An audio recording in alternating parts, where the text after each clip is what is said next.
je m'étais installée tranquillement à la table, aux côtés de mon petit-fils de 7 ans, lors du second mariage de mon fils. Tout autour de nous, la salle de bal brillait d'un éclat presque irréel. La lueur des chandelles, les nappes immaculées, le parfum discret des roses blanches posées au centre des tables. Pourtant, malgré cette atmosphère somptueuse, je sentais déjà un nœud invisible se resserrer dans ma poitrine. Léo, mon petit-fils, ce garçon que j'aimais plus que ma propre vie, jouait distraitement avec une petite voiture rouge, la faisant rouler sur la nappe comme s'il cherchait à s'évader dans son propre univers. Ses yeux clairs suivaient les mouvements de son jouet avec une intensité qui me serra le cœur. Je l'observais et, sans même m'en rendre compte, mes doigts ajustèrent avec tendresse son nœud papillon. Ce geste anodin réveilla en moi le souvenir de sa mère, Maria. Chaque sourire de cette jeune femme disparue trop tôt restait gravé dans ma mémoire comme une cicatrice lumineuse. Maria avait emporté avec elle une part de notre famille, laissant derrière elle un vide que même les années n'avaient pu combler. La musique douce du groupe de jazz emplissait l'air, se mêlant au tintement des verres et aux éclats de conversation. La salle débordait d'un luxe ostentatoire, chaque table resplendissait sous blas, éclat de l'argenterie polie, chaque bouquet de fleurs témoignait d'un raffinement minutieux. Mon fils, Alex, parcourait la pièce, serrant des mains, trinquant, affichant un sourire éclatant. Mais moi je savais. Derrière cette façade lumineuse, il portait encore les ombres du deuil, ce poids invisible qu'il avait changé depuis la perte de Maria. Dans un coin, sa nouvelle épouse, Ava, resplendissait dans une robe incrustée de perles. Elle posait devant les photographes, son sourire impeccable, son port altier. Tout en elle paraissait parfait, maîtrisé, comme si aucun nuage ne pouvait assombrir son horizon. Je la regardai un instant, et une étrange sensation me parcourut. Quelque chose en elle éveillait en moi une méfiance sourde. Était-ce de la jalousie ? Ou bien une intuition plus profonde que je préférais ignorer ? Je détournai les yeux, me forçant à croire que je me trompais. Les serveurs se déplaçaient avec grâce entre les tables, remplissant les verres de vin, enlevant les assiettes vides, redressant les serviettes froissées. L'ambiance était maîtrisée, presque trop parfaite.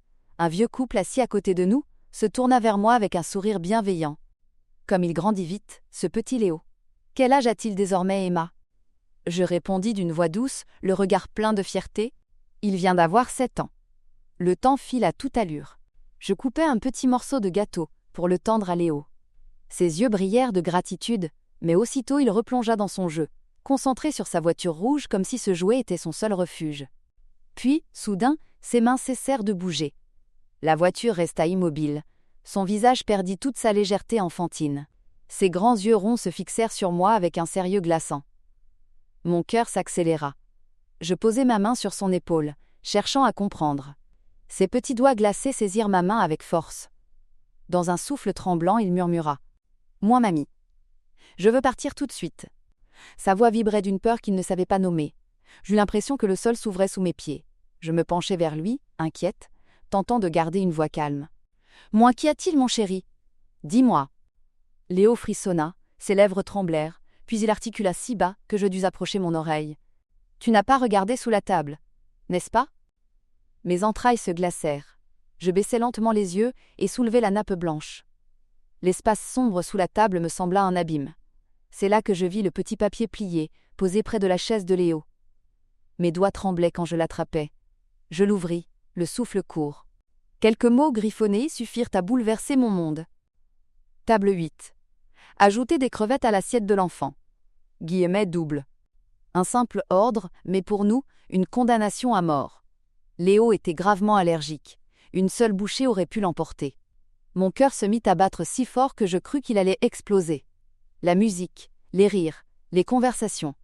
Tout disparut. Seul restait ce papier qui me brûlait la main. Je serrai le billet jusqu'à le froisser. Autour de moi, la fête continuait, indifférente. Ava riait, levant son verre, Alex posait pour des photos, et moi, je suffoquais sous le poids de la vérité. Je me tournai vers Lucie, ma fille adoptive, assise près de Léo. Son regard capta aussitôt mon trouble. « Protège Léo, je t'en prie », murmurai-je, ma voix étranglée. Lucie serra l'enfant contre elle, l'entourant de ses bras comme d'un rempart. « Où vas-tu » demanda-t-elle, angoissée. Je secouai la tête, incapable de répondre. Moi-même, je ne savais pas encore. Mais je sentais que si je restais immobile, Léo risquait de mourir. Mes jambes me semblaient de plomb, pourtant je me levai et sortis dans le couloir. Le vacarme des conversations cesse, éloigna, remplacé par le martèlement de mon propre cœur. Près du bar, un groupe de serveurs bavardait, inconscients du drame qui se jouait. Je reconnus David, le jeune garçon qui avait servi notre table. Je m'avançai vers lui, brandissant le papier froissé sous ses yeux. « Dites-moi qui vous a donné ce billet » exiguai-je, la voix ferme malgré mon tremblement intérieur. Son sourire s'effaça aussitôt, remplacé par une pâleur livide. Ses mains tremblaient. « Mon Dieu ! C'est mon papier » balbutia-t-il. « Une femme me l'a remis. Je l'ai fait tomber en servant. » Ces mots résonnèrent comme un éclair dans ma confusion.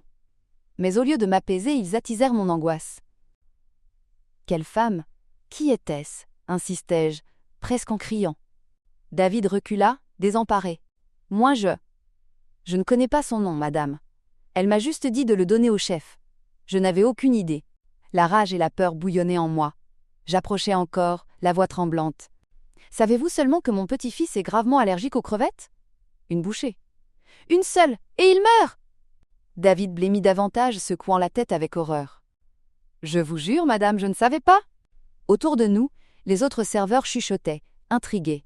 Je sentais ma gorge se serrer, mais je ne pouvais pas céder. Pas maintenant. Léo comptait sur moi. Depuis la salle, une voix annonçait gaiement l'arrivée du plat principal. Cruelle ironie. Le temps pressait.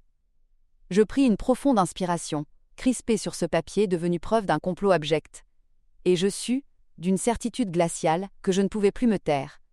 Cette nuit-là, le faste de la salle de bal résonnait encore dans ma tête, mais en moi ce N était que chaos. Le papier froissé dans ma main N était plus qu'un morceau de preuve, un éclat noir dans une fête qui devait être lumineuse. Pourtant ce N n'était pas la première fois que l'ombre s'invitait dans notre famille. Chaque souvenir douloureux me revenait comme une vague insistante. Je pensais à Maria, ma belle-fille disparue. Sa douceur, sa force tranquille, tout ce qu'elle représentait pour Alex et pour Léo.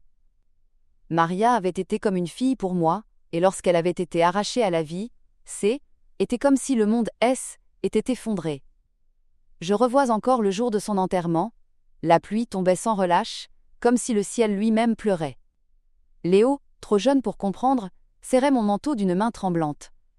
Alex, quant à lui, restait figé, pétrifié dans une douleur muette. J'avais alors juré que, tant que je serais là, je protégerais cet enfant, et que rien ne viendrait briser le peu qu'il nous restait. Mais les années qui suivirent furent rudes. Alex se perdit dans son travail, fuyant la maison comme pour échapper à ses fantômes. Je le voyais revenir tard, le regard absent, cherchant dans l'activité une manière de survivre. Léo, lui, grandissait dans ce silence pesant, trop souvent seul avec ses jouets et ses pensées d'enfant. Moi je m'efforçais de maintenir debout ce qui menaçait de s'effondrer, préparer les repas, donner un cadre, offrir des câlins quand les nuits étaient trop longues et que les cauchemars le réveillaient en larmes. Puis un jour, Ava fit son apparition. Je me souviens encore de la première fois que je l'ai vue entrer dans notre maison, belle, élégante, d'un sourire parfaitement étudié. Elle apportait avec elle une énergie nouvelle, presque enivrante. Alex, déjà fragile, fut immédiatement séduit. Il croyait revoir en elle une chance de recommencer, de combler le vide laissé par Maria. Mais dès cet instant, une alarme muette, était déclenchée en moi. Ses gestes étaient gracieux, certes, mais ses yeux ne souriaient pas. Elle observait tout, pesait chaque mot, comme si chaque mouvement servait un but secret. Au début, je tentais de me convaincre qu'il ne s'agissait que de méfiance maternelle. Après tout, Alex méritait d'être heureux, et Léo avait besoin d'une présence féminine. Ava s'appliquait à se montrer attentionnée, elle préparait des desserts sucrés, amenait Léo au parc, racontait des histoires le soir. Mais je voyais dans son regard une impatience sourde, une lueur d'ennui quand personne ne la regardait. Un jour, Léo revint du parc avec elle. Il entra dans la maison, ses épaules rentrées, ses yeux baissés. Je lui demandai doucement ce qui n'allait pas. Il secoua la tête, refusant de parler. Plus tard, dans la cuisine, j'entendis sa petite voix chuchoter. « Mamie, je crois qu'Ava ne m'aime pas vraiment. » Ces mots m'ont transpercé. J'ai tenté de le rassurer, mais je savais que l'intuition d'un enfant ne trompe pas. Dès lors, j'ai commencé à observer plus attentivement. Et chaque détail confirmait mes craintes. Une remarque sèche quand Léo demandait trop d'attention, un sourire forcé devant Alex, des soupirs impatients lorsqu'elle croyait être seule. Puis vint l'anniversaire de Léo. Toute la famille était réunie autour du gâteau décoré de bougies multicolores. Alex, rayonnant, encourageait son fils à souffler. Ava, à ses côtés, applaudissait. Mais son regard, lorsqu'elle se crut invisible, trahissait une irritation glacée. était subtil, presque imperceptible, mais je le vis, et je sentis mon cœur se serrer encore. La maîtresse de Léo me parla aussi. Un après-midi, elle m'appela pour me dire que l'enfant paraissait plus renfermé en classe, comme si quelque chose l'inquiétait. Je remerciai l'enseignante, et raccrochai, le souffle court. Tout se mettait en place, lentement, trop lentement, et moi, je ne pouvais encore rien prouver. Le mariage arriva. Alex, aveuglé par l'illusion d'un nouvel amour, refusa d'entendre mes inquiétudes. « Tu exagères, maman », répétait-il, fatigué de mes mises en garde. Alors je me tus, respectant sa décision, mais avec une peur qui me rongeait.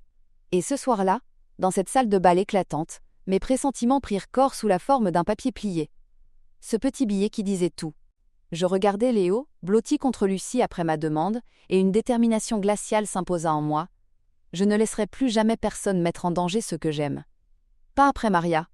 Pas après toutes ces années de lutte pour maintenir notre famille à flot. Quand je repensais à la lueur dans les yeux d'Ava, à son sourire figé, à cette note implacable, je compris que tout ce que je craignais depuis le premier jour venait de se révéler. Ce haine n'était pas de la jalousie, ni de la suspicion injustifiée. Était la vérité. Et il fallait maintenant l'affronter, même si cela devait briser l'illusion de fait que mon fils chérissait. Le souvenir de la première visite d'Ava dans notre maison reste gravé en moi avec une netteté presque douloureuse. Elle était entrée avec une assurance étudiée, vêtue d'une robe simple mais élégante, ses cheveux tombant en vagues brillantes sur ses épaules. Son sourire était éclatant, presque irréprochable, et ses gestes semblaient empreints de la plus grande délicatesse. Alex, mon fils, fut immédiatement captivé. Il la regardait comme un homme qui retrouve enfin la lumière après de longues années dans l'ombre. Depuis la mort de Maria, il n'avait été qu'un fantôme de lui-même. Je me souvenais de ces soirs passés à travailler tard, son visage marqué par la fatigue et la tristesse, ses yeux évitant les miens de peur d'y croiser la douleur reflétée. Il ne riait plus, il ne chantait plus, il ne vivait plus vraiment. Alors, lorsqu'Ava entra dans sa vie, il crut voir en elle un signe du destin, une seconde chance qu'il n'osait plus espérer. Au début, je tentais de partager son espoir. Ava préparait des repas savoureux, apportait des bouquets de fleurs, riait de toutes les histoires de famille. Elle proposait même de jouer avec Léo, de l'accompagner au parc, de l'aider à ses devoirs. Tout semblait parfait. Mais je remarquai rapidement des fissures dans ce tableau idyllique. Son sourire se figeait parfois trop vite, ses yeux trahissaient une impatience à peine contenue. Lorsqu'elle pensait que personne ne la regardait, ses traits se durcissaient, laissant paraître une froideur que je ne pouvais ignorer. Léo, de son côté, percevait tout avec son instinct d'enfant. Un soir, alors que je bordais sa couverture, il me murmura « Mamie, je crois qu'Ava ne m'aime pas vraiment. » Ces mots furent comme une flèche plantée dans mon cœur. J'essayais de le rassurer, mais je savais au fond de moi qu'il disait vrai. Les enfants ne se trompent pas sur la sincérité des regards. Quelques jours plus tard, Ava emmena Léo au parc. Quand ils rentrèrent, l'enfant avait le visage fermé, ses petites mains serrées autour de sa voiture rouge, comme s'il tenait à un trésor qu'on aurait voulu lui arracher. Ava, elle, riait avec exagération, comme si elle voulait cacher quelque chose. Je lui adressai une question silencieuse du regard, mais elle détourna aussitôt les yeux, feignant de ranger son sac. Je me mis alors à l'observer plus attentivement. Ses gestes attentionnés envers Alex paraissaient calculés, comme s'ils visaient à renforcer son emprise. Ses paroles étaient douces, mais leur cadence manquait de naturel. Elle avait ce talent de dire exactement ce qu'il fallait au bon moment, mais sans chaleur véritable. Avec Léo, ses attitudes variaient. Parfois une gentillesse soudaine devant Alex, parfois une indifférence glaciale dès que les regards se détournaient. Un épisode en particulier m'alarma. Était l'anniversaire d'Alex. Toute la famille était réunie, les rires fusaient, les verres s'entrechoquaient. Léo, timide mais heureux, avait préparé un dessin coloré pour son père. Avant de le lui donner, il voulut le montrer à Ava. Avec un sourire qui semblait tendre, mais dont les yeux restaient froids, elle prit le dessin, le regarda à peine, et dit d'une voix pressée « Oui, c'est joli, mais ne dérange pas ton père maintenant. » Ces mots, prononcés devant tout le monde, avaient l'air anodins. Pourtant, le ton était sec, tranchant, comme une gifle invisible. Je vis Léo baisser la tête, froisser son dessin entre ses petites mains et retenir ses larmes. Personne d'autre ne remarqua la scène. Alex, aveuglé par son bonheur retrouvé, continua de rire, inconscient de la douleur de son fils. Cette nuit-là, je restai longtemps éveillé. Je me tenais près de la fenêtre regardant la rue endormie, et je pensais à Maria. Elle aurait su. Elle aurait senti ce danger invisible qui s'infiltrait dans notre famille. Elle aurait protégé Léo avec la même force qu'une lionne défendant son petit. Mais Maria N. était plus là. Était moi qui devais désormais veiller. Les semaines suivantes ne firent que confirmer mes craintes. Léo devint plus renfermé. Son institutrice m'appela un jour pour me dire qu'il semblait préoccupé, distrait, parfois triste sans raison apparente. Elle me demanda si quelque chose se passait à la maison. Je répondis vaguement, incapable d'avouer ce que je soupçonnais. Mais au fond, je savais que la cause portait le nom d'Ava. Alex, de son côté, refusait d'être écouté. Quand je tentais d'exprimer mes doutes, il me coupait. « Maman, tu exagères. Tu vois le mal partout. Ava fait des efforts, tu devrais l'accepter. » Je me taisais alors, le cœur serré. Comment lui faire comprendre que ce que je percevais n'était pas de simple caprice maternel, mais une intuition profonde, une certitude presque viscérale. Et pourtant, malgré mes avertissements, le mariage fut organisé. Une cérémonie fastueuse, préparée dans les moindres détails. Alex voulait tourner la page, montrer au monde que sa vie reprenait. Je le vis, les yeux brillants, organiser chaque détail avec une ferveur nouvelle. Je tentai encore une fois de l'avertir, mais il resta sourd à mes appels.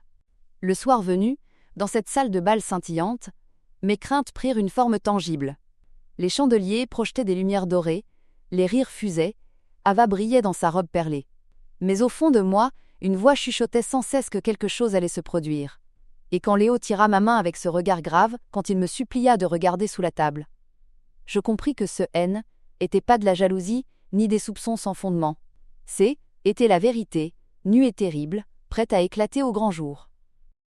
Les jours précédant le mariage furent marqués par un tourbillon d'activités et de préparatifs.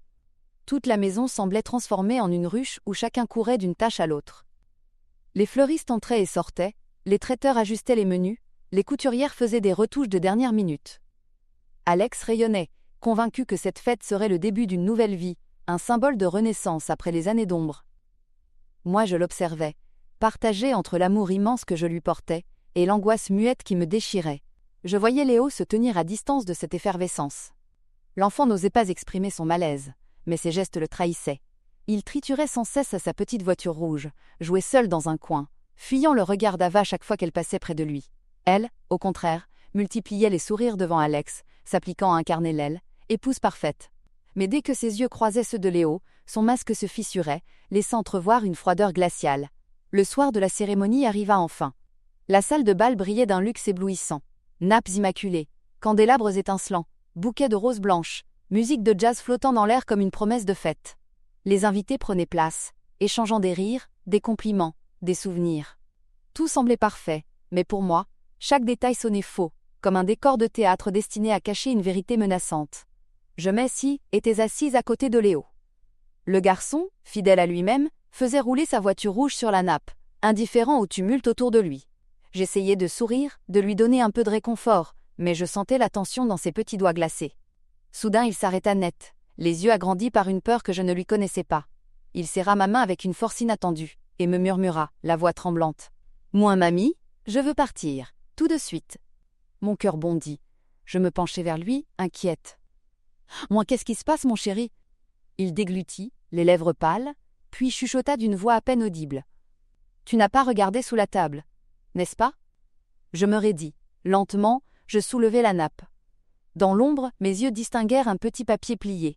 Mes mains tremblaient en le saisissant. Quelques mots griffonnés suffirent à tout bouleverser. Table 8. Ajouter des crevettes à l'assiette de l'enfant. Guillemets double. Le sang se retira de mon visage. Léo, gravement allergique aux crevettes, aurait pu mourir à cause de cet ordre perfide. Je serrais le papier à m'en blesser, sentant la terre s'effondrer sous mes pieds. Autour de moi, la musique continuait, Ava riait avec éclat en levant son verre, Alex posait pour des photos. Et moi, je suffoquais sous le poids de cette révélation. Je me tournai vers Lucie, ma fille adoptive, assise à côté de nous. En voyant mon expression, elle comprit aussitôt qu'un danger planait. « Protège Léo », dis-je d'une voix étranglée. « Ne le quitte pas des yeux. » Elle serra l'enfant contre elle, son visage tendu par une angoisse que je partageais. « Où vas-tu » demanda-t-elle. Je secouai la tête, incapable de répondre. Moi-même, je ne savais pas encore. Mais je sentais que je ne pouvais pas rester assise à attendre. Mes jambes me portèrent jusqu'au couloir, tandis que mon cœur battait comme un tambour de guerre. Près du bar, un groupe de serveurs bavardait. Je reconnus David, le jeune garçon qui avait servi à notre table. Je m'avançai vers lui, le billet froissé dans la main, et d'une voix ferme malgré mon tremblement intérieur, je l'interpellai. « Savez-vous qui a écrit cela ?» Il pâlit brusquement, son sourire disparaissant comme balayé par une bourrasque. « Mon Dieu ! C'est mon papier, balbutia-t-il. Une femme me l'a remis, et je l'ai fait tomber en servant. » Ces mots résonnèrent comme un coup de tonnerre. Je me rapprochai encore, la voix vibrante de colère et de peur. « Quelle femme ? Donnez-moi son nom !» David secoua la tête effrayé. « Moi Avons on sait pas, madame ? Elle m'a juste demandé de le transmettre au chef. Je ne savais rien. Je vous jure. » Autour de nous, les autres serveurs échangeaient des regards inquiets. Ma gorge se serrait, mais je ne pouvais pas reculer. Léo comptait sur moi. Depuis la salle, une voix annonça joyeusement l'arrivée du plat principal. Ce rappel cruel me transperça. Si je ne faisais rien, Léo serait condamné. Je pris une inspiration profonde, crispée sur le papier, devenue preuve d'un complot abject. Et je sus que le moment était venu de briser le silence. Je retournai vers la salle de bal, chaque pas lourd de détermination. J'avais peur, certes, mais plus encore je brûlais de protéger Léo, coûte que coûte. Si je devais affronter Ava devant toute l'assemblée, je le ferais. Le masque tomberait. Quand je poussai de nouveau la porte de la salle de bal, j'eus l'impression d'entrer dans un théâtre figé. Les lustres étincelaient, les conversations bruissaient, les rires résonnaient comme si rien n'avait changé. Pourtant, pour moi, tout était différent. Dans ma main, ce petit papier froissé brûlait comme une preuve irréfutable qu'un piège mortel venait être tendu à mon petit-fils. Je marchais lentement, chaque pas résonnant dans ma poitrine, comme un tambour de guerre. Lucie, toujours assise à la table, tenait Léo serré contre elle. Le visage crispé, elle me regarda approcher. Dans ses bras, l'enfant s'accrochait à sa petite voiture rouge comme à un bouclier. Je lus dans ses yeux une peur que son jeune âge n'aurait jamais dû connaître. Je m'arrêtai un instant, puis hochai la tête pour lui dire silencieusement « Je vais parler ». Lucie resserra son étreinte, prête à se dresser si nécessaire. Autour de nous, les invités restaient insouciants. Des coupes de champagne s'entrechoquaient, les musiciens faisaient encore danser leurs archets, les serveurs déposaient des assiettes étincelantes. La fête battait son plein, mais pour moi, Hélène était plus qu'un décor mensonger, une façade fragile, derrière laquelle se cachait une vérité monstrueuse. Je m'avançai jusqu'au centre de la table, et d'une voix claire qui coupa net les conversations alentour, je dis « Moins ». Ce papier a été trouvé sous la table de mon petit-fils. Lisez-le. Un silence relatif tomba, comme si chacun avait soudain compris que quelque chose d'important se jouait. Tous les regards se braquèrent sur moi. Je tendis le billet au serveur David, qui m'avait suivi, le visage aussi pâle que la nappe immaculée. Ses mains tremblaient lorsqu'il le prit. « Oui. C'est bien le papier que j'ai eu, balbutia-t-il. Une femme me l'a donné. Je devais le transmettre au chef. Mais je ne savais pas ce qu'il contenait. Je vous le jure, je n'en savais rien. » Un murmure parcourut la salle, un mélange d'incrédulité et d'indignation. Des invités échangèrent des regards, cherchant déjà des coupables. Ava se leva d'un bond. Sa robe incrustée de perles jeta des éclats de lumière, mais son visage était tendu. Elle força un sourire et déclara d'une voix haut perchée. « Quelle absurdité! Je n'ai rien à voir avec ce papier. Quelqu'un cherche à me nuire, c'est évident. Comment oserait-on m'accuser d'une telle horreur, le jour de mon mariage ?» Elle tenta de rire, mais ce son résonna faux, cassé. Ses mains tremblaient malgré elle. Je m'apprêtais à répliquer, mais une voix timide, pleine de sanglots, s'amet, éleva derrière elle. « Moi non, Ava. Ce n'est pas vrai. » Les invités se retournèrent. Gloria, la jeune sœur d'Ava, se tenait debout, son visage couvert de larmes. Elle semblait terrifiée, mais ses mots fendaient l'air comme une lame. « Moi, c'est toi qui m'as donné ce papier. Tu m'as demandé de le donner au serveur, tu as dit que était urgent. Je ne savais pas ce qu'il y avait écrit. Je le jure. » La stupeur fut générale. Un silence lourd s'installa, si dense, qu'on entendait presque la respiration haletante de chacun. Alex, mon fils, se tourna lentement vers son épouse. Ses yeux, pleins d'angoisse, la fixaient comme s'il voyait pour la première fois son vrai visage. « Moi, Ava » dit-il d'une voix étranglée. « Dis-moi que ce n'est pas vrai. » Mais Ava resta muette. Ses lèvres se pincèrent, ses joues se vidèrent de leur couleur.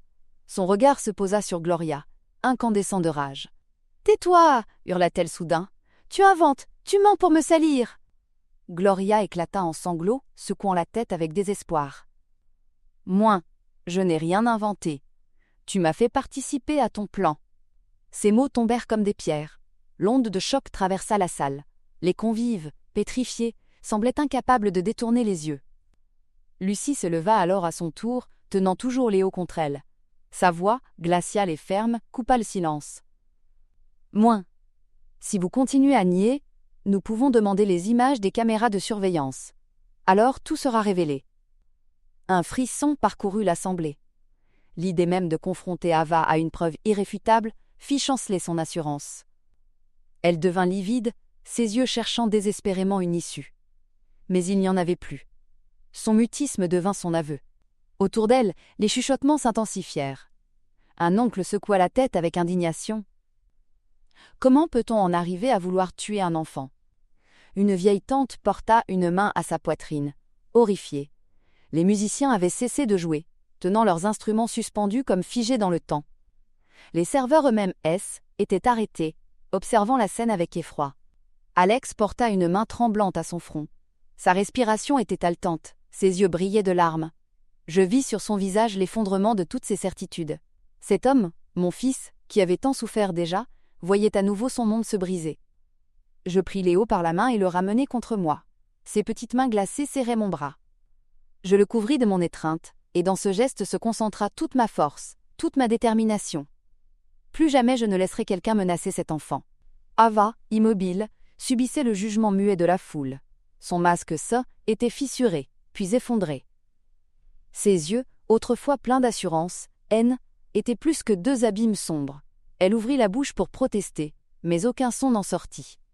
La salle de bal, quelques minutes auparavant éclatante de rire, était transformée en tribunal. Et le verdict tombait déjà, inexorable, dans chaque regard posé sur elle. Le mariage qui devait symboliser un nouveau départ, était muet en catastrophe. Les chandeliers continuaient de projeter leur lueur dorée, mais cette lumière éclairait plus une fête. Elle dévoilait la noirceur d'une trahison. Et moi, serrant Léo contre ma poitrine, je compris que cette nuit marquait un tournant. Rien ne serait plus jamais comme avant. La salle de bal, quelques minutes plus tôt animée de rire et de musique, ressemblait désormais à une scène figée, lourde d'un silence insoutenable. Les musiciens avaient cessé de jouer, tenant leurs instruments suspendus dans l'air, comme s'ils craignaient de briser cette atmosphère de plomb. Les convives, assis ou debout, retenaient leur souffle. Tous les regards convergeaient vers Ava, dont le visage impeccablement maquillé se craquelait à vue des œils. Ses lèvres serrées, ses yeux fuyants et ses mains tremblantes révélaient ce qu'aucun mot n'avait encore avoué, la peur, la panique, et peut-être même la culpabilité. Alex, mon fils, se tenait debout à quelques pas d'elle. Ses épaules étaient voûtées, ses traits déformés par une douleur que je n'avais pas vue depuis la mort de Maria. Ses yeux allaient de Gloria, en pleurs, à Ava, immobile, puis revenaient vers Léo, blotti dans les bras de Lucie. Était comme si, en un instant, toutes ses certitudes venaient de s'effondrer. Je le regardais et j'aurais voulu courir vers lui dire qu'il n'était pas seul, mais je savais qu'il devait affronter cette vérité de ses propres yeux. Je sortis de mon silence et m'adressai directement à David, le jeune serveur, qui m'avait déjà confié son trouble dans le couloir. Ma voix tremblait, mais elle portait dans toute la salle. « Moi, David, confirmez ce que vous m'avez dit. Dites-le devant tout le monde. » David se racla la gorge, ses doigts agrippant nerveusement son tablier. Ses yeux, écarquillés, reflétaient la peur être au centre d'un tel drame. « Oui. C'est bien le papier que j'ai eu, dit-il d'une voix brisée. Mais je vous le jure, ce n'est pas moi qui l'ai écrit. Une femme me l'a donné. Je ne connaissais pas son nom. Elle m'a demandé de le remettre au chef. Il tendit les mains comme pour se défendre, mais la vérité était déjà tombée. Je levai le billet froissé, l'exhibant sous la lumière des chandelles. Les lettres maladroitement tracées semblaient gravées dans ma chair, table 8. Ajouter des crevettes à l'assiette de l'enfant. Un simple ordre. Mais derrière lui se cachait une intention meurtrière. Des murmures horrifiés parcoururent la salle. Des convives posèrent une main sur leur bouche, d'autres secouèrent la tête d'incrédulité. Une femme chuchota. « Mais il est allergique, n'est-ce pas ? Tout le monde le sait. » Oui, tout le monde le savait. Et c'est précisément ce qui rendait ce billet plus terrible encore. Ava tenta de reprendre la parole. Sa voix éleva, mais elle était plus aiguë, plus nerveuse que, à l'accoutumée. « Moi, c'est absurde, quelqu'un veut me piéger. Vous croyez vraiment que j'aurais pu écrire ça, moi ? La nouvelle épouse, le jour même de mon mariage ? Réfléchissez. C'est grotesque. Elle regardait autour d'elle, cherchant un appui, un sourire, un signe de soutien. Mais personne ne bougeait. Ses amis détournaient le regard, ses proches restaient figés. Plus elle parlait, plus ses mots sonnaient creux. Gloria, elle, n'en pouvait plus. Les larmes dévalaient ses joues, et sa voix, faible mais distincte, fendit de nouveau l'air. « Moi, c'est toi, Ava. Tu m'as donné ce papier et tu m'as dit de le remettre au serveur. Je n'ai rien inventé. » Elle tremblait de tout son corps, mais sa confession retentissait comme une cloche. On entendit un hoquet de stupeur dans l'assemblée. Les convives échangèrent des regards effarés. Alex posa une main tremblante sur le dossier de la chaise devant lui. Sa voix sortit enfin, brisée. « Moi, Ava. Dis-moi que ce n'est pas vrai. » Il y avait dans ce murmure toute la détresse d'un homme qui voyait son monde s'éter, écrouler. Mais Ava ne répondit pas. Elle lança un regard noir à sa sœur, et ce silence pesa plus lourd que n'importe quelle parole. Lucie fit alors un pas en avant. Elle gardait Léo serré contre elle, mais sa voix résonna, ferme, glaciale. « Moins. S'il faut, nous demanderons les images des caméras de surveillance. Alors tout sera clair en quelques minutes. » Cette phrase fut comme un coup de tonnerre. Un frisson parcourut la salle. Ava blêmit. Ses épaules s'affaissèrent, et elle sembla soudain rapetissée, prisonnière d'un piège qu'elle avait elle-même tendu. Un vieil oncle se leva, la voix vibrante d'indignation. Quelle cruauté! Un enfant! Comment peut-on s'en prendre à un enfant innocent? D'autres invités acquiescèrent. Une femme posa sa main sur son cœur en répétant « Mon Dieu, mon Dieu !» L'ambiance festive était transformée en tribunal moral. Alex se tourna vers moi. Ses yeux remplis de larmes cherchaient les miens. Il n'avait pas besoin de parler. Je savais qu'il me demandait pardon, qu'il regrettait de ne pas m'avoir écouté plus tôt. Je lui rendis un regard ferme, empli d'amour et de douleur. Ce haine n'était pas le moment de le juger, mais celui de protéger. Je repris Léo dans mes bras. L'enfant tremblait encore, ses petites mains accrochées à ma robe. J'embrassais ses cheveux, respirant l'odeur rassurante de son innocence. Dans ce geste, je trouvais la force de tenir debout. Ava, debout devant tout le monde, restait muette. Son silence, son visage figé, ses yeux qui cherchaient désespérément une issue. Tout confirmait la vérité. Le masque était tombé. Elle était plus la mariée resplendissante qu'elle voulait paraître, mais une femme démasquée, isolée, rejetée par la foule. Les chandeliers continuaient de répandre leur éclat doré, mais ce était plus la lumière d'une fête. Était celle d'une révélation, cruelle et irréversible. Et moi, serrant Léo contre mon cœur, je sus que cette soirée marquerait à jamais notre famille. Rien, absolument rien, ne serait plus jamais comme avant. La révélation de Gloria avait traversé la salle comme un éclair. Les convives, encore sous le choc, n'osaient presque plus respirer.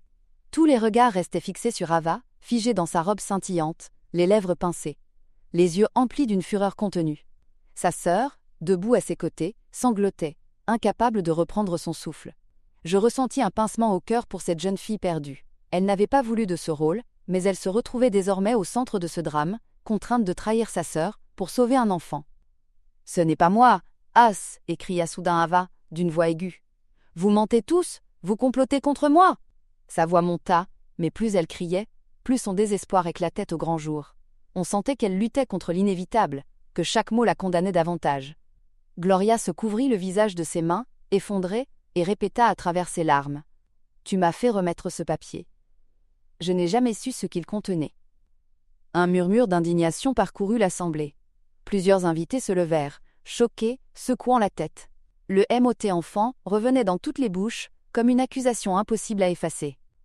Lucie, toujours droite, tenait Léo fermement contre elle. Ses bras étaient un rempart, et son regard, braqué sur Ava, brillait d'une colère glaciale. Elle ajouta, sa voix ferme résonnant dans le silence. « Nous pouvons appeler le directeur de l'hôtel. Les caméras de sécurité diront la vérité. » Un silence encore plus pesant suivit ces mots. Ava chancela légèrement. Ses yeux cherchèrent Alex, mais il ne répondit pas. Il restait immobile, les traits tirés, le regard noyé dans un océan de douleur. Je le voyais lutter intérieurement, son esprit refusant encore d'accepter que la femme qu'il avait choisie épouser, ait pu s'en prendre à son propre fils. Mais le doute avait déjà percé son armure. Alors, un homme du fond de la salle se leva. Était un oncle respecté, à la voix grave et au visage marqué par les années. Il déclara avec lenteur, chaque mot tombant comme une sentence. « Moins. S'en prendre à un enfant, c'est franchir la limite que personne ne doit jamais franchir. Des hochements de tête approbateurs parcoururent la salle. Une vieille tante essuya ses yeux en murmurant une prière. La salle N était plus une salle de fête. Elle était devenue un tribunal. Je me levai à mon tour, tenant toujours le billet froissé. Ma voix, tremblante mais ferme, s'adressa directement à Ava. Moins. Ce soir devait être une célébration. Au lieu de cela, tu as essayé de transformer cette journée en cauchemar. Tu pensais pouvoir cacher ton geste, mais la vérité finit toujours par surgir. Ava me fixa, ses yeux lançant des éclairs de haine. Elle ouvrit la bouche pour protester, mais aucun mot ne sortit. Son silence était plus accablant que toutes les accusations. Je me tournai vers Alex. Son regard croisa le mien. Je lus dans ses yeux un mélange de honte et de supplication. Était comme s'il me demandait pardon de ne pas m'avoir cru, de n'avoir pas su protéger son propre fils. Je lui répondis d'un signe imperceptible. Ce N n'était pas le moment de régler nos comptes, mais celui de sauver Léo et de rétablir la vérité. Léo, blotti dans les bras de Lucie, tremblait encore.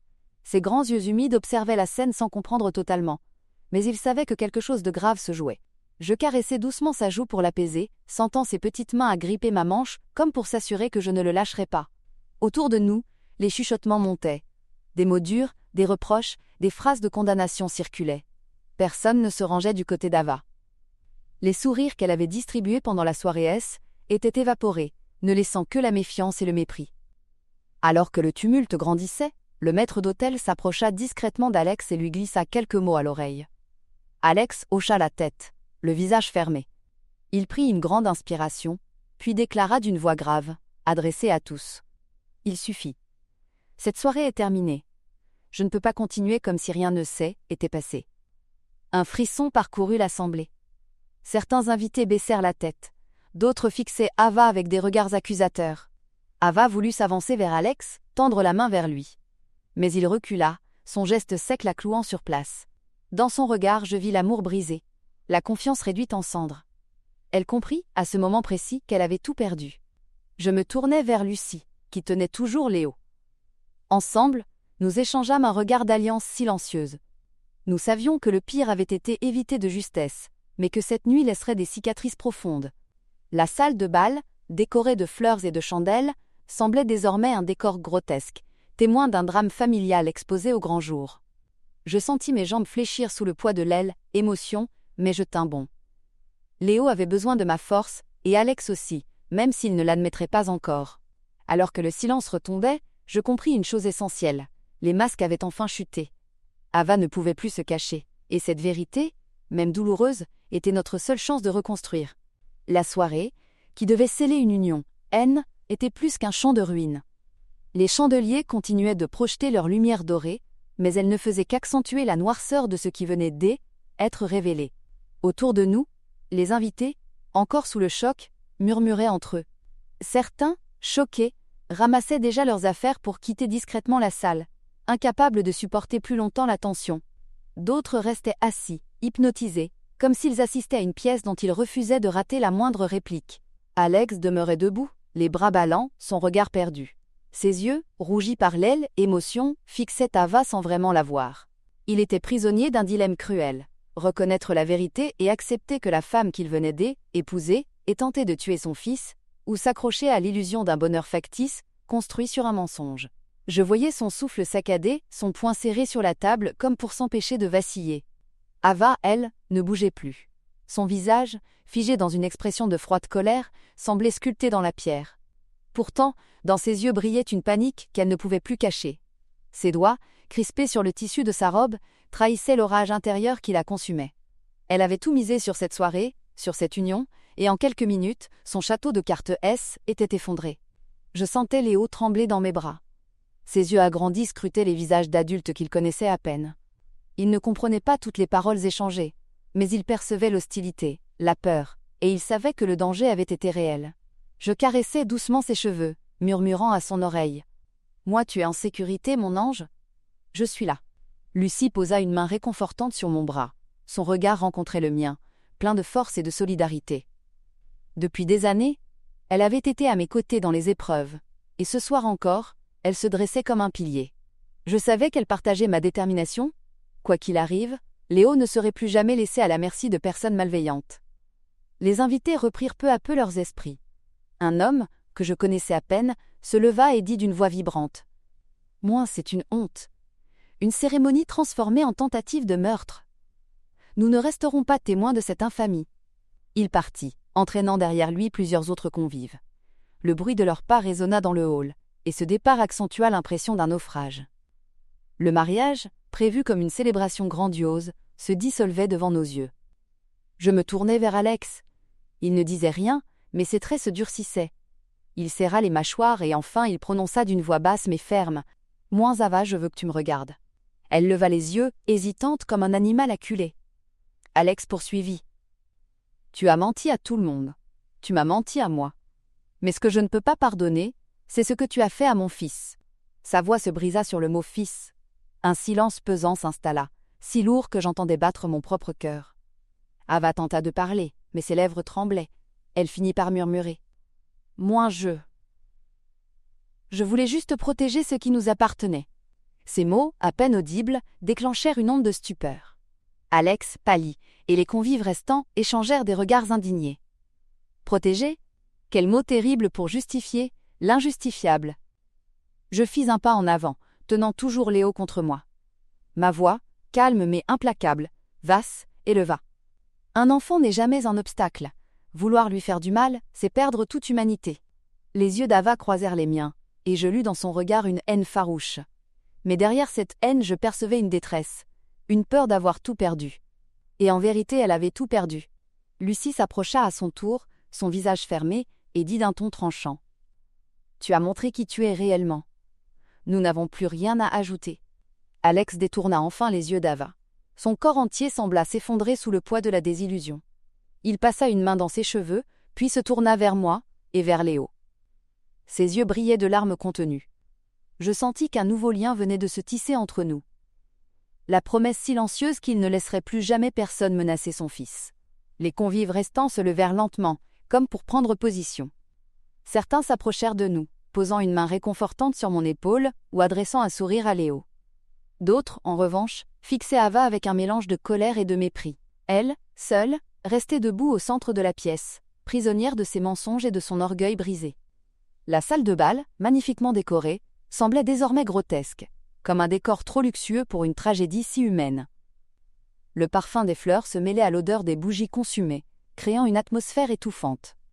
Les chandelles vacillaient, projetant sur les murs des ombres déformées qui accentuaient le sentiment d'étrangeté. Je serrai Léo un peu plus fort. Sa respiration s'apaisa peu à peu, et je murmurai encore. « Nous sommes ensemble, et c'est tout ce qui compte. » Et dans le silence revenu, une certitude s'imposa à moi, la nuit n'était pas terminée. D'autres vérités restaient à révéler, d'autres blessures à panser. Mais ce soir, une chose était claire, les masques étaient tombés, et plus jamais nous ne serions dupes. La nuit avait avancé, mais aucun des convives restés sur place n'osait reprendre le cours normal des choses. Les assiettes refroidissaient, les coupes de champagne demeuraient à moitié pleines, et l'air parfumé de fleurs et de cire fondue se chargeait d'une tension suffocante. La salle de bal, décorée pour célébrer l'amour et la joie, ressemblait désormais à une scène de désolation. Ava, toujours debout, fixait obstinément le sol. Elle ne pleurait pas, ne criait plus. Elle semblait réduite au silence, comme si son propre corps refusait de livrer la moindre réaction. Mais ce mutisme glaçait davantage que ses dénégations. Il était l'aveu qu'elle n'avait plus rien à dire, plus rien à défendre.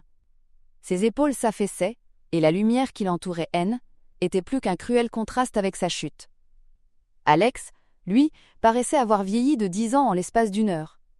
Ses traits tirés, ses lèvres tremblantes et ses yeux perdus disaient la profondeur de son effondrement. Il s'assit enfin, la tête entre les mains, et resta ainsi de longues secondes, incapable de regarder ni Ava ni personne. Les convives murmuraient, certains s'approchant pour poser une main compatissante sur son épaule. Mais il ne réagissait pas. Je restais près de Léo, mon petit-fils, dont la présence fragile me donnait la force de tenir debout.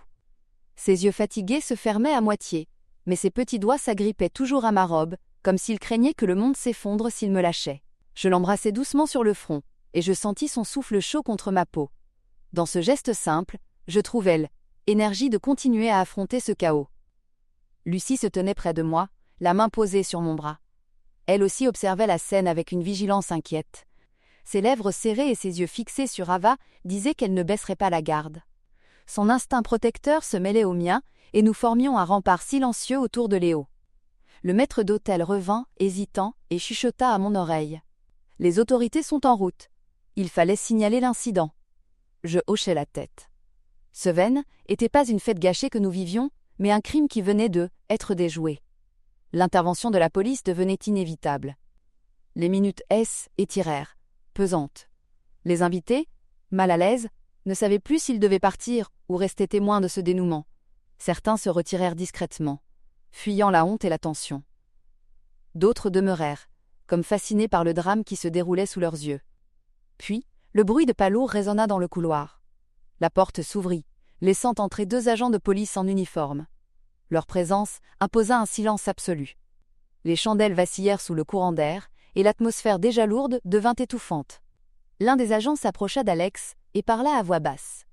Alex hocha la tête, le visage défait. Il se leva, ses jambes vacillantes, et désigna Ava d'un geste hésitant.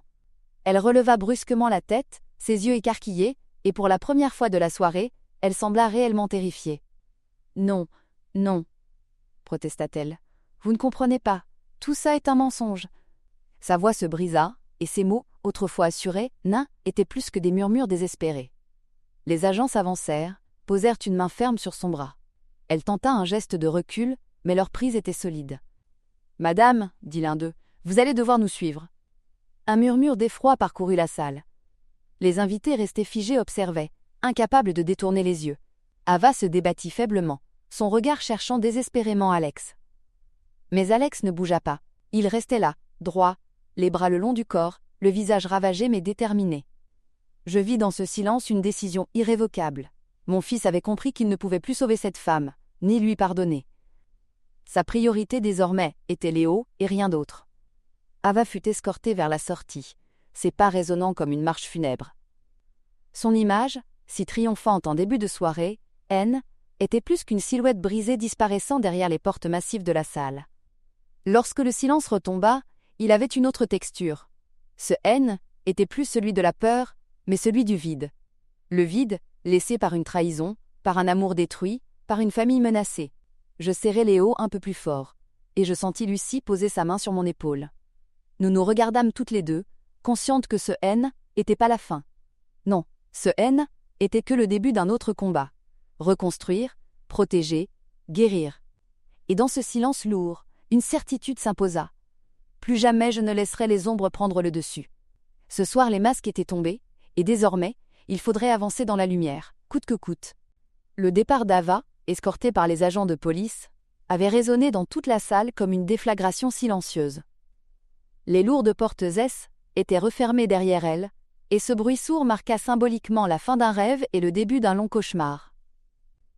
Dans la grande salle de bal, il ne restait plus que des éclats brisés.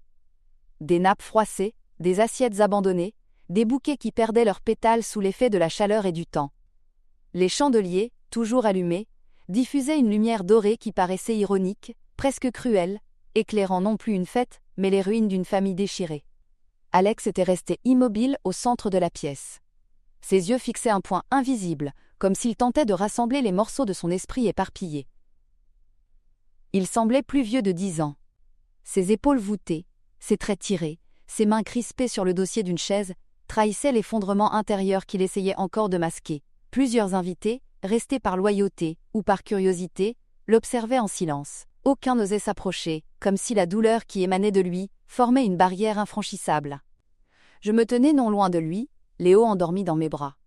Le petit garçon, épuisé par les larmes et la peur, avait fini par s'abandonner au sommeil. Sa respiration régulière et ses doigts encore serrés autour de sa petite voiture rouge me rappelaient l'innocence que nous devions protéger à tout prix.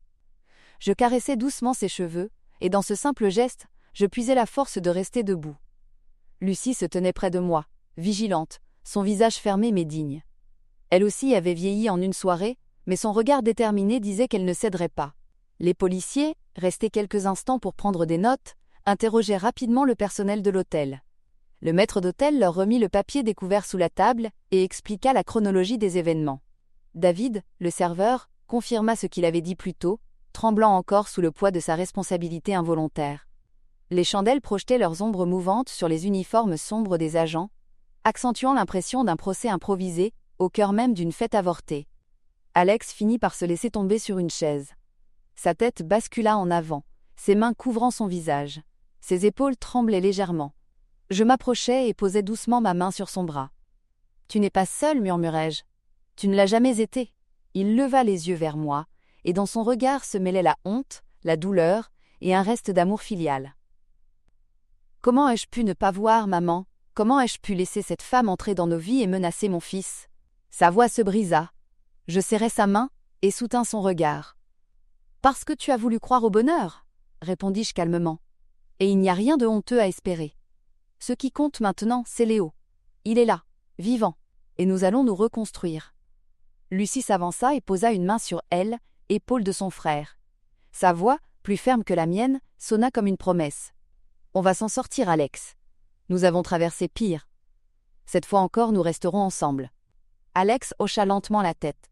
Ce « N » n'était pas une adhésion pleine et entière, mais le signe fragile d'un homme prêt à se relever.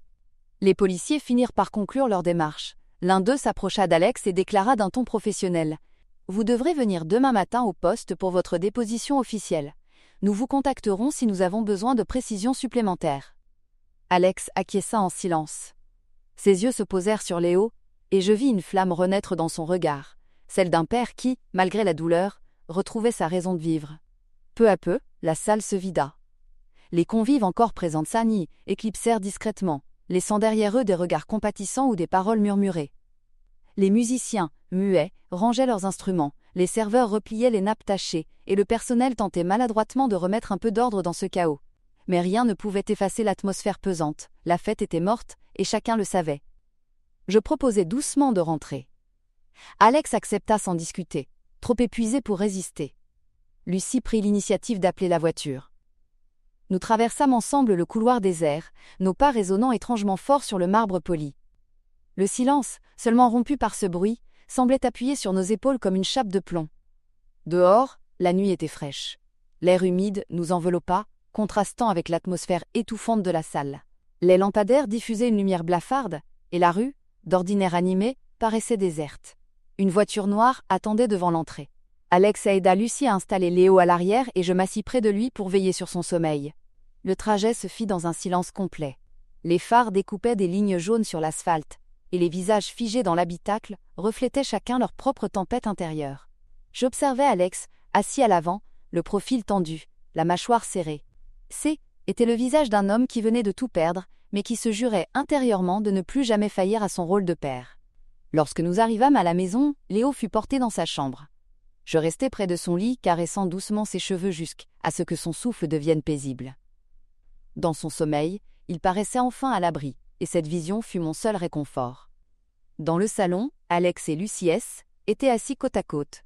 Je les rejoignis. Aucun de nous ne parlait, mais le silence N était plus seulement celui de la douleur.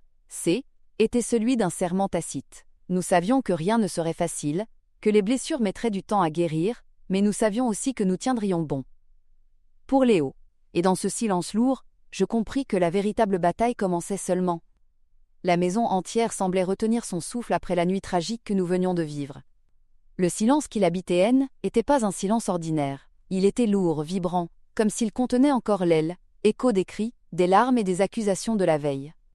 Chaque meuble, chaque mur paraissait marqué par cette soirée où la vérité avait éclaté, fracassant les illusions et les faux-semblants. Léo dormait dans sa chambre, profondément, épuisé par la tension qu'il avait subie. Sa petite main reposait toujours sur sa voiture rouge, ce jouet minuscule qui, à ses yeux, représentait une sécurité. Je restai longtemps assise à son chevet, le regardant respirer, observant la montée et la descente régulière de sa poitrine. Chaque souffle était une victoire, un rappel que malgré tout, nous l'avions sauvé. Ses cheveux encore humides de sueur collaient légèrement à son front, et je me penchai pour l'embrasser doucement.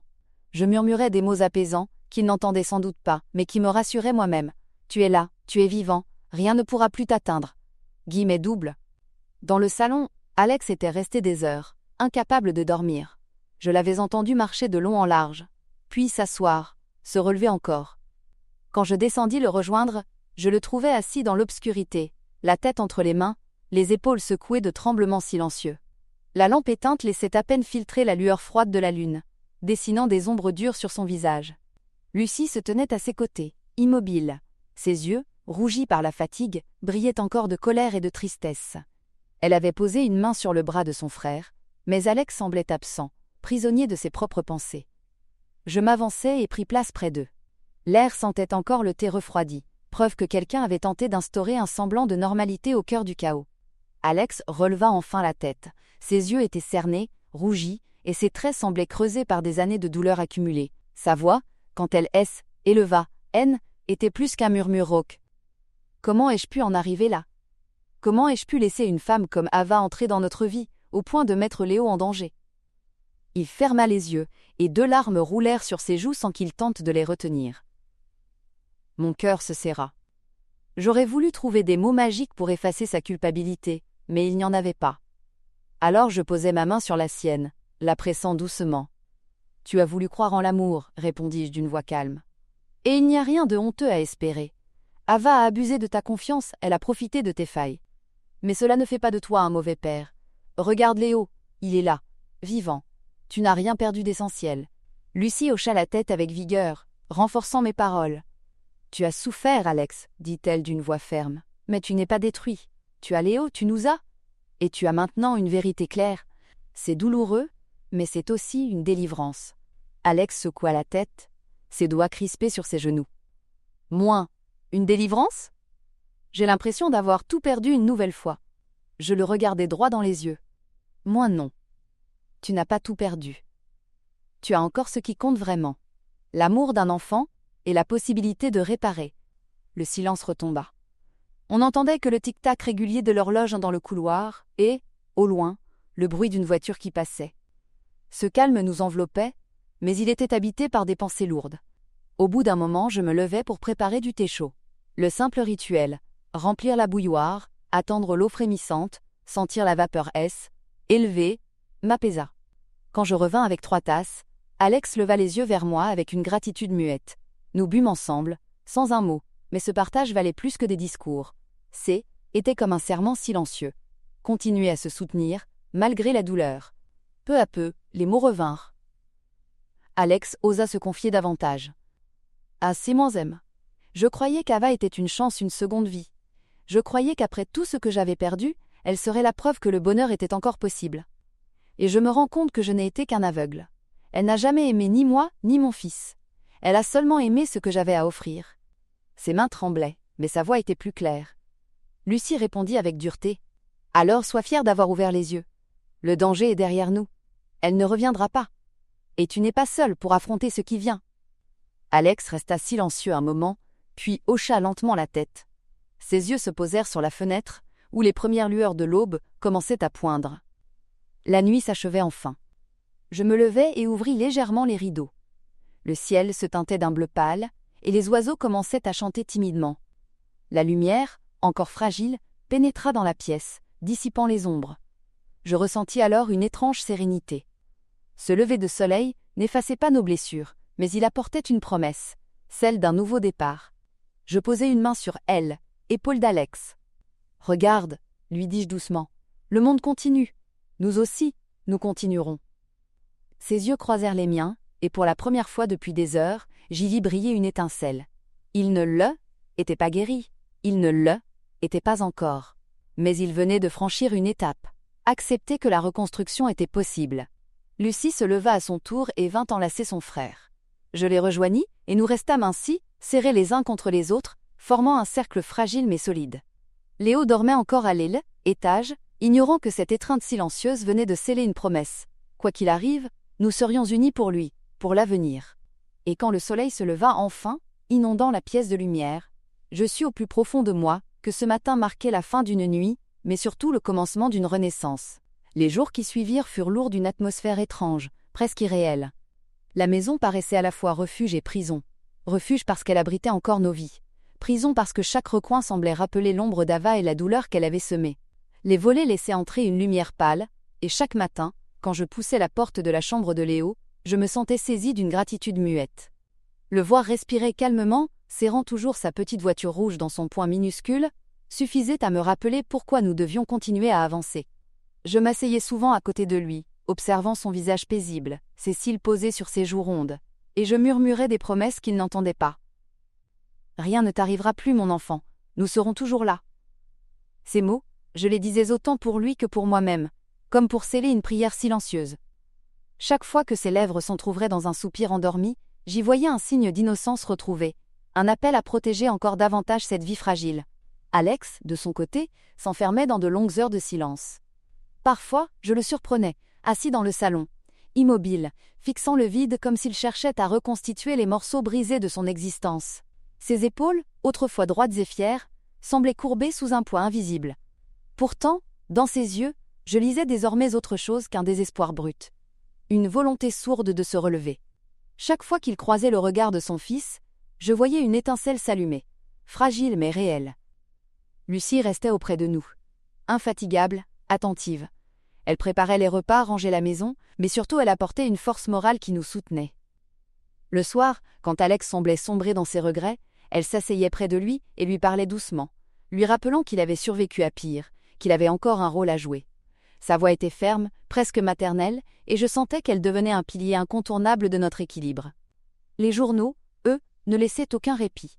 Chaque matin, des articles paraissaient, détaillant le scandale, évoquant l'arrestation d'Ava, spéculant sur le procès à venir. Les photos volées, les titres sensationnels, tout cela défilait comme un rappel cruel de notre humiliation. Mais, peu à peu, nous apprîmes à ne plus ouvrir les journaux, à détourner le regard des écrans. Ce qui comptait, ce haine, était pas le bruit du monde, mais le silence de notre foyer, fragile mais précieux.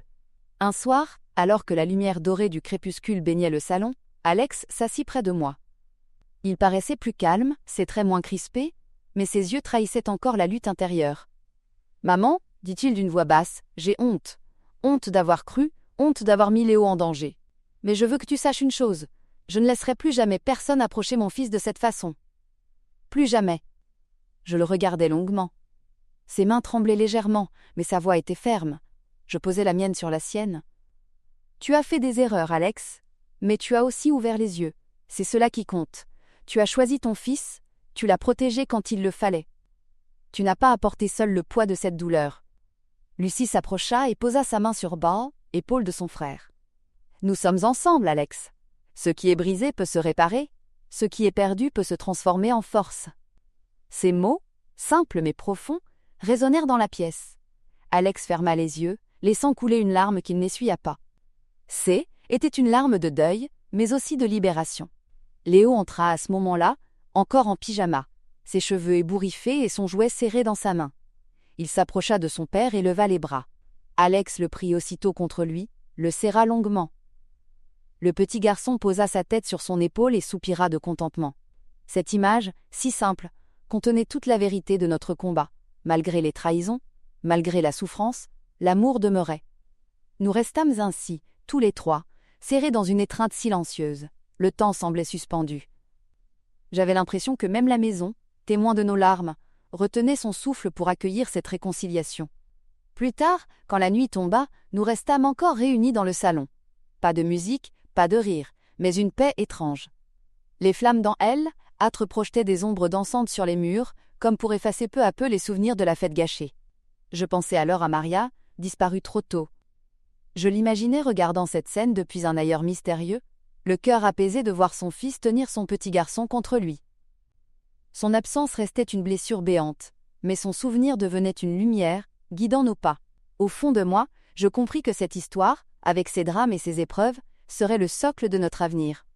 Nous avions touché le fond, mais de cette obscurité naissait une force nouvelle. Léo grandirait dans un monde où il saurait que, malgré les trahisons, sa famille avait choisi l'unité et l'amour. Quand je posai enfin ma main sur la petite tête endormie de mon petit-fils, je sentis une paix profonde m'envahir. Oui, nous avions souffert. Oui, nous avions failli tout perdre. Mais nous étions encore là, debout, et nous continuerions. Et dans le silence de cette dernière nuit, je sus que l'histoire ne se terminait pas par une chute, mais par une promesse, celle d'une renaissance.